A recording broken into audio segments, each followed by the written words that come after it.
Você já sentiu como se não pertencesse a lugar nenhum? Sentiu como se, independente das habilidades que você sabe que possui e sabe o quão bom é, ainda assim acha que não está no nível das demais pessoas?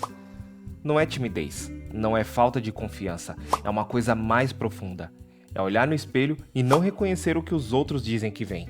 Tem uma personagem que vive isso. O nome dela é Hitori Goto. Ela passa horas trancada no armário. Não por excentricidade, mas porque o mundo lá fora parece um palco onde todo mundo já sabe o roteiro, menos ela. A Bot domina a guitarra de um jeito que poucos conseguem. Ela tem 6 cordas e 22 trastes de território seguro. Ali, sozinha, ela é imbatível, mas basta abrir a porta e tudo desmorona. O paradoxo da Bot é exatamente o paradoxo de muita gente que está assistindo esse vídeo agora. Saber que é bom e sentir que não é suficiente. Pensa comigo. A Bot pratica guitarra desde criança, horas e horas. Ela posta covers online como uma persona chamada Guitar Hero, e os vídeos viralizam, milhares de visualizações. Ela tem a prova concreta, material, incontestável de que é boa. E ainda assim, quando ela está numa sala com outras pessoas, com músicos do mesmo nível ou até menos experientes, ela trava, gagueja, some dentro de si mesma, se enfia dentro de uma caixa de manga, literalmente. O que acontece entre o momento em que ela está sozinha arrasando na guitarra e o momento em que ela está diante de outro ser humano? Não é a habilidade que some, é a percepção dela sobre si mesma que se distorce. E aqui está o ponto que eu quero cravar. A Bot não tem medo de tocar mal, ela tem medo de ser vista.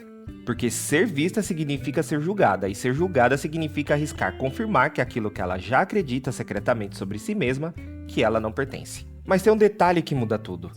A banda dela, a Keisuke Band, conseguiu um show, o primeiro show, e cada integrante precisa vender sua cota de ingressos para a casa de show.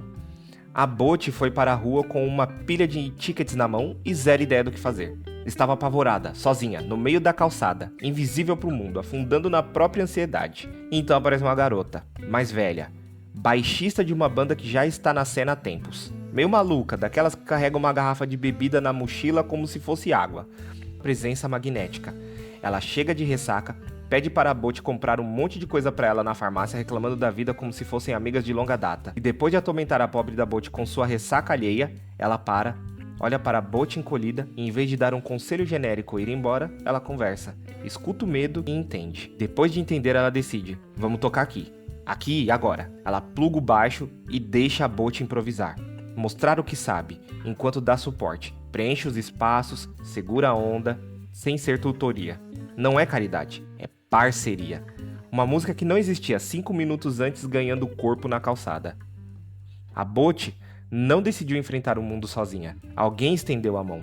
Alguém que já conhecia o palco e as quedas criou uma ponte. E juntas, na calçada, com o barulho da rua como plateia, elas tocaram e os ingressos venderam. Esse é o primeiro sinal de que a cura, se é assim que dá pra chamar, não vem de dentro, vem de fora.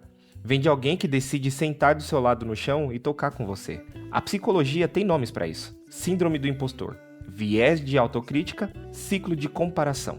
Mas eu não quero falar de termos clínicos, quero falar da sensação, porque a sensação é o que gruda. Sabe quando você termina alguma coisa, um trabalho, um projeto, um vídeo, uma apresentação e alguém te elogia? Nossa, ficou muito bom. E você no fundo pensa, eles estão sendo educados, ou eles não perceberam os erros, porque se vissem o que eu vejo... A Bot ouve elogios e não consegue absorver. Ela desconta. Mas foi sorte. Mas a música era fácil. Mas qualquer um faria. E o mais trágico, ela acredita nisso. Não é falsa modéstia, é uma convicção distorcida. Ela realmente se vê como inferior. E isso não é sobre guitarra, isso é sobre o espelho. Quando você passa anos, uma vida inteira se convencendo de que não pertence, você para de enxergar evidências. As vitórias viram acasos, os elogios viram educação. E os erros? Os erros viram provas, tá vendo? Eu sabia. Mas aqui está a coisa mais bonita e mais assustadora sobre Bot The Rock. Chegou o dia do show, elas ensaiaram, se prepararam. E quando as cortinas se abrem, a plateia está quase vazia. A Bot olha para aquele punhado de gente e sente o peso da frustração. Não por ela, pelas amigas.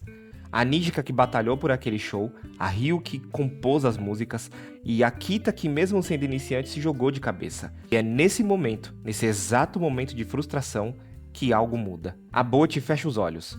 Os dedos encontram as cordas e ela lança um solo. Não é um solo de quem está com medo, é um solo de quem passou a vida inteira trancada no armário com uma guitarra e decidiu mesmo que por alguns minutos que aquele palco era dela. O público para.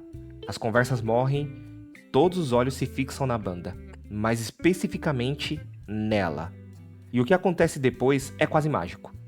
O moral da banda inteira se eleva. A Nígica bate com mais força, a Ryo sente cada nota. A Kita se entrega por completo e elas tocam no seu máximo porque a Bot pela primeira vez tocou no dela. Mas, como uma guitarra e 3 amigas podem ser o começo de uma cura que a ciência muitas vezes não explica. Aos poucos, as garotas da Keskubenchi se tornam a base para a coragem que vai se construindo na Bot. Não porque elas dizem as palavras certas, não porque elas entendem de psicologia, mas porque elas ficam. Elas não vão embora quando ela gagueja, não desistem quando ela some dentro da caixa de manga. Elas simplesmente esperam, e incluem, e insistem. Isso não é terapia, mas também não é só amizade. É uma coisa rara, pertencimento conquistado, não herdado, não fingido, construído, ensaio após ensaio, show após show. Bot The Rock me ensinou que o espelho mente, a voz interna mente, a comparação mente, e a única coisa que diz a verdade é o que acontece quando você sobe no palco e toca. E me ensinou também que você não precisa ser a melhor pessoa da sala, você só precisa parar de acreditar que é a pior. Se você gosta de análises psicológicas como essa, se inscreva no canal. Curta esse vídeo e comente aqui embaixo. Você também já se sentiu como a Bot em algum momento da sua vida? Até a próxima perspectiva.